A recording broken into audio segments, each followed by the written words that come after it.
세계적인 이솝 우화에는 개미와 비둘기 이야기가 나옵니다. 어느 무더운 여름날 개미 한 마리가 먹이를 찾아 나섰고 강가에 도착했을 때 목이 말라 물을 마시려고 했습니다. 그런데 그만 발을 헛디뎌 강물에 빠지고 말았고 거센 물살에 휩쓸려 떠내려가면서 필사적으로 살려달라고 소리쳤습니다. 마침 그때 나무 위에서 이 광경을 지켜보던 비둘기가 개미를 돕기 위해 나뭇잎 한 장을 부리로 물어 강물에 떨어뜨렸습니다. 개미는 그 나뭇잎에 올라타 간신히 물에서 빠져나올 수 있었지요. 그 후 시간이 흐른 어느 날 비둘기가 나무 위에서 쉬고 있는데 한 사냥꾼이 조용히 다가와 비둘기를 향해 활을 겨누었습니다. 이 광경을 우연히 목격한 개미는 재빨리 다가가 사냥꾼의 발에 올라 발등을 세게 물었습니다. 사냥꾼은 갑작스러운 통증에 아야! 소리를 지르고 활을 떨어뜨렸고 비둘기는 사람 소리에 놀라 날아올라 도망칠 수 있었지요. 이 이야기는 물에 빠져 죽을 뻔한 위기에서 건져준 비둘기를 기억한 작은 개미가 훗날 은혜를 갚았다는 교훈을 줍니다. 이는 신앙 안에서도 마찬가지입니다. 오늘도 말씀을 통해 하나님께서 주신 은혜를 기억하며 날마다 그 은혜에 보답하는 아름답고 선한 자녀로 나오시기를 바랍니다.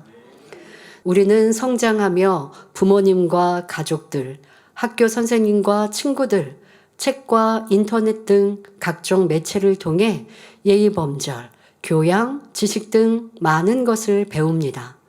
그런데 배우고 교육받은 대로 기억하여 순종하는 아이는 많지 않지요.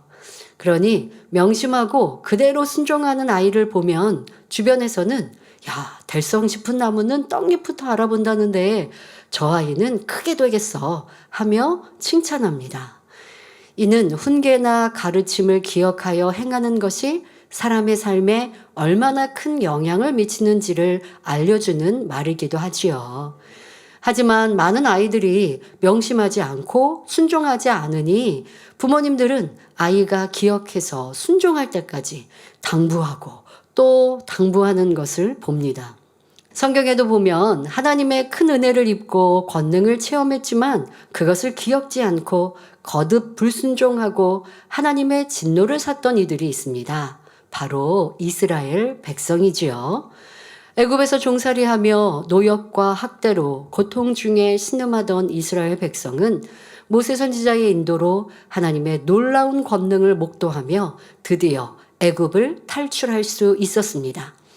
그런데 출애굽 후 그들은 하나님의 크신 권능도 그들을 권념하신 하나님의 깊은 사랑도 기억하지 않고 어려움을 만날 때마다 원망, 불평하였고 심지어 지도자 모세를 돌로 치려고까지 하였습니다. 오늘날의 세대 가운데 살고 있는 우리에게 하나님께서 주시는 말씀은 기억하라입니다. 첫째로 받은 바 은혜를 기억해야 합니다.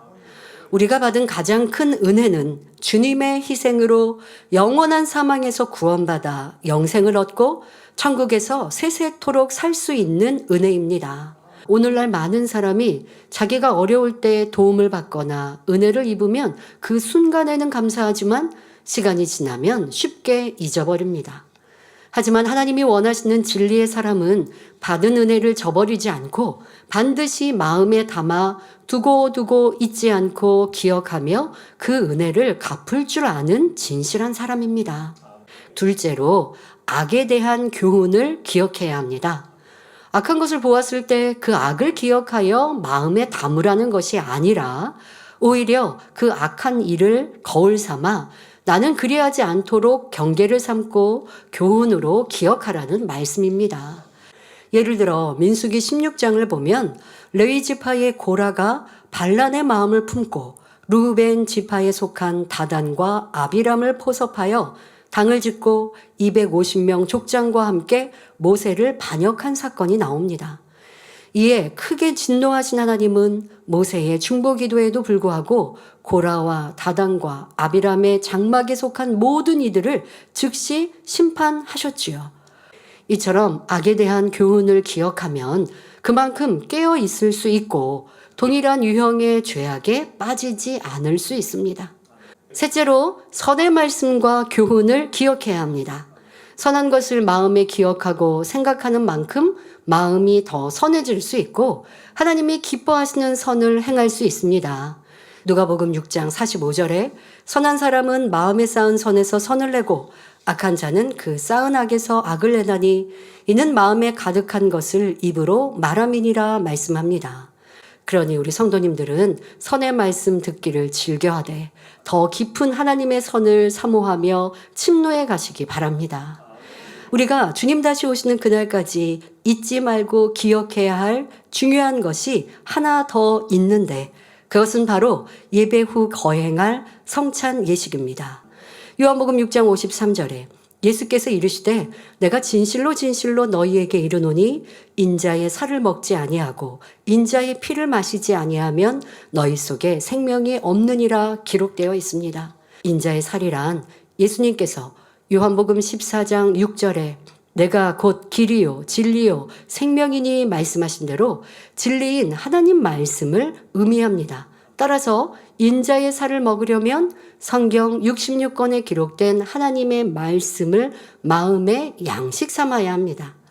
다음으로 인자의 피를 마셔야 한다고 말씀하셨는데 인자의 피를 어떻게 마실 수 있을까요?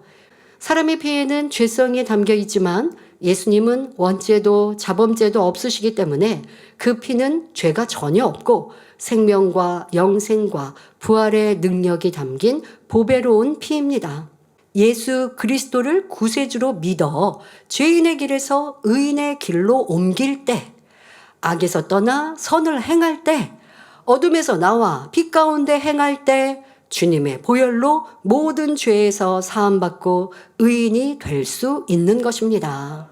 그러므로 오늘 성찬식에 참여하는 성도님들은 인자의 살을 상징하는 떡을 먹고 인자의 피를 상징하는 포도즙을 마실 때 우리에게 베푸신 그 은혜를 마음 깊이 기억하시기 바랍니다.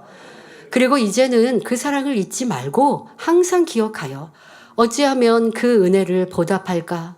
어떻게 하면 하나님의 기쁨이요 주님의 즐거움이 될 수 있을까 생각하며 행하는 복된 성도님들이 되시길 바랍니다.